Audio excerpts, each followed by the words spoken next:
Money can invoke a boatload of emotions: joy, fear, envy, anxiety, excitement. It's a real roller coaster in life. But managing money in the military is like riding one of those roller coasters at the top of a skyscraper. It definitely takes the ride up a notch. And for better or worse, you're on that crazy ride of emotions with your spouse. When you're married and managing money, there are going to be some fun times and some what have I done times.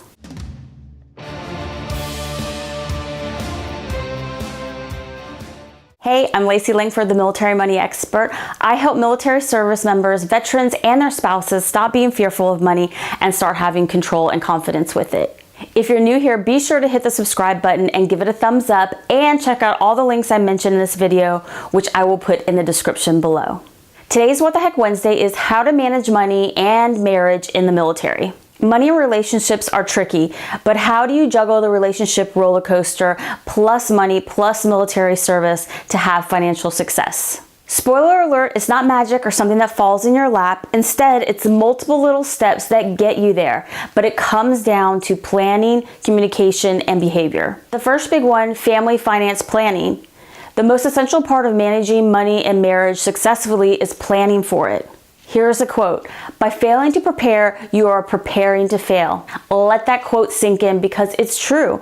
Money planning keeps you both on the same page and helps you reach your financial goals. Your family financial plan doesn't necessarily have to be typed out and bound unless that's something you want, but there needs to be a few key elements of planning to help you work as a dynamic money duo.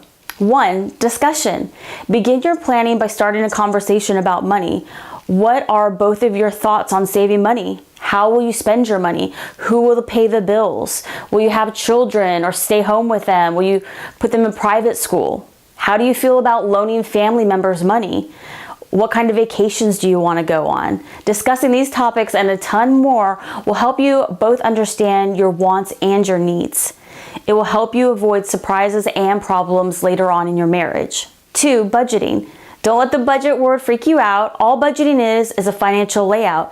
You're laying out your income, which is the money you are earning or have coming in, and your expenses, the money that you're spending or the money that's going out.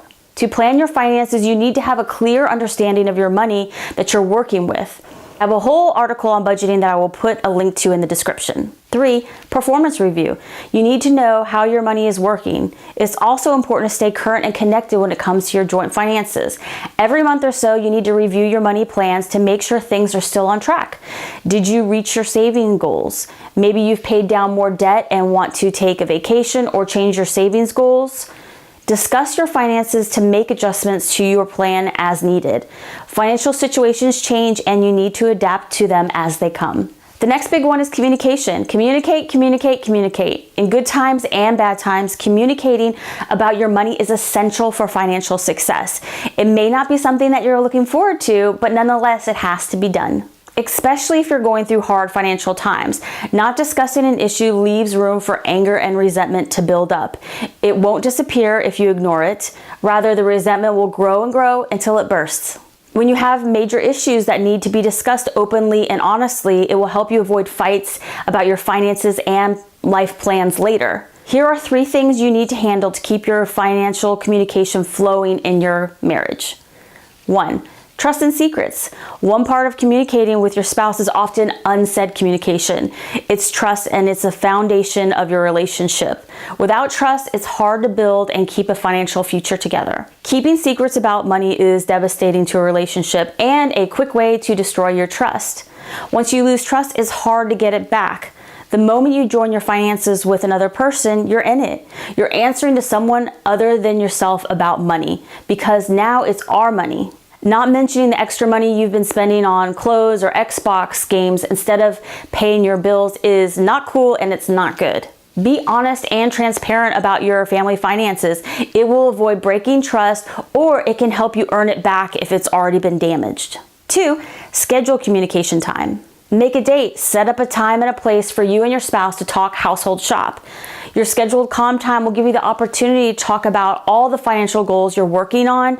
Plus, it's a chance to air out any things that have been ticking you off about money. You can also discuss your personal and family financial goals.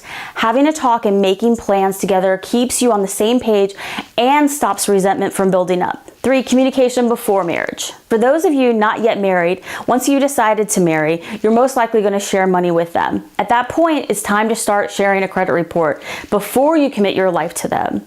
We've all heard the horror stories of service members marrying someone they've only known a week or two. It's not urban legend. It unfortunately happens way too often with horrible financial ramifications. I've dealt with many cases of service members losing all of their money and having their credit destroyed by none other than their own spouse. It's definitely serious business. Each person should know what they're getting into financially before you get married. Not only will you have a clear picture of the other's financial situation, but it will also be a money conversation starter to see how they want to manage money and work with you in the future. Hopefully neither of you have serious money problems, but if so, this is the opportunity to discuss how you're going to solve those problems ahead of time. The next big one is behavior. Each person's financial behavior has ramifications on your joint finances. Good financial habits have a positive effect on your money, but on the flip side, bad financial behaviors will have negative effects on your family finances. Identifying both your financial behaviors, good and bad, can help you communicate and plan better. Keep all the good habits like spending less than you make and saving, but make adjustments to remove and improve your bad financial habits. Here are 3 financial habits and ways you can improve them. 1, extreme financial behavior. When we think of bad financial behavior, we sometimes think of a spendthrift, somebody who spends money like there is no tomorrow. Being married to someone like that is stressful, to say the very least. It makes it difficult to plan, pay bills on time, and count on that person financially. On the opposite side, though, there are some people that save money like they are going to live to be 1,000. It's painful for them to spend money. Being in a relationship with someone with extreme financial behavior leads to problems because both types of behavior cause a constant state of anxiety about money. On the one hand, you're praying your credit card isn't rejected because it's maxed out because your spouse is a spendthrift. And on the other, you're worried your spouse will berate you for buying a pack of gum just because they are extreme savers. So what do? It may be time to call an expert in this case. You aren't going to suddenly make this person change. Speaking with a financial counselor or coach or even a therapist can help work through extreme financial behavior. A financial expert not only brings the expertise, but it also is a neutral third party and therefore will be a fresh perspective to the problem. They aren't there to dredge up the past, but they do want to focus on a better financial future for both of you. Number 2, financial mentors. Like it or not, the way you're raised with money plays a major role in the way you handle your finances now. If your parents never managed their money and fought about every payday, or if they micromanage every penny they made, it affects how you manage money. Either way, your financial past mentors, like it or not, play a major part in your money management style. It can be difficult to be in a relationship with somebody who was raised differently than you were with money. Maybe you were raised to live on less than you earn and save, but you're married to a spendthrift who likes to spend and grew up in a household where it was normal to have the power cut off because the bill wasn't paid. I know this may seem extreme to some of you, but these are all cases that I've dealt with. So what do? You look at your past experiences with money management, but don't dwell on it. Identify the negative behaviors you're repeating and make a plan to change the habit. Use helpful tools like budgeting, automatic bill pay, or savings to develop new healthy habits. I saved the best for last. Number 4, the I deserve it excuse. I coined this excuse after seeing it so often.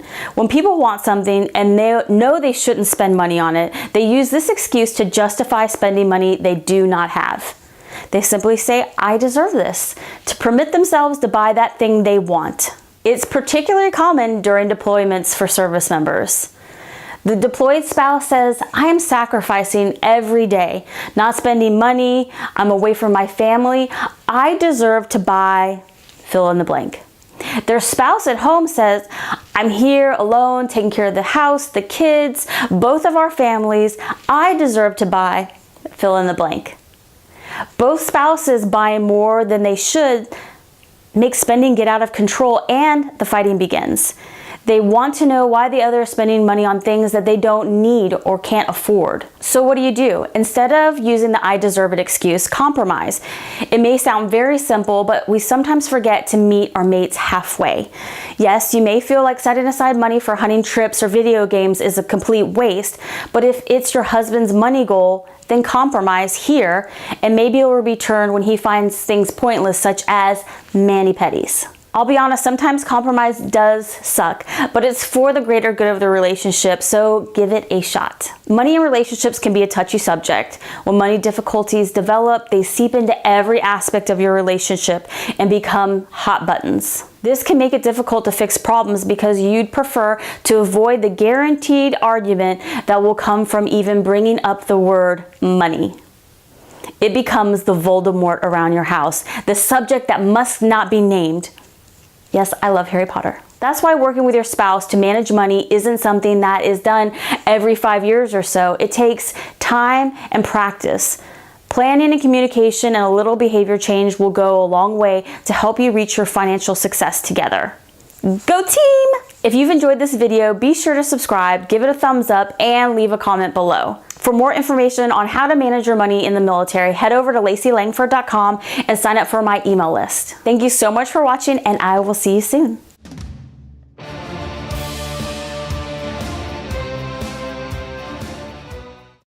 The second one is financial manners.